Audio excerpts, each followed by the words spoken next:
அம்மா geometry box வேணும். நம்ம இருக்கிற நிலைமைக்குலாம் ஜாமெட்ரி பாக்ஸ் வாங்க முடியாதுப்பா.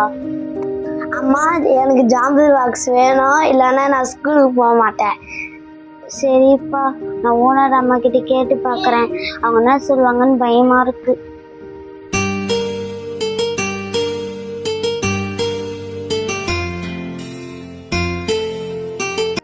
அம்மா, என்ன அம்மா, காசு ஒரு 150 ரூபாய் வேணுமா? என்னது 150 ரூபாவா? ஜாமெட்ரி பாக்ஸ் வாங்கிட்டு. என்னது 150 ரூபாவா? நீ வாங்குற சம்பளமே 200 ரூபாய். இல்லை உன் பிள்ளைக்கு வேற ஜாமெட்ரி பாக்ஸ் வாங்கணுமா? மரியாதையா நாளையில இருந்து அவனை வேலைக்கு கூட்டணும். வேணும்னா எக்ஸ்ட்ரா நான் மாசம் 50 ரூபாய் தரேன். ஓகேவா? படிக்கணுமா? படிக்கணும்.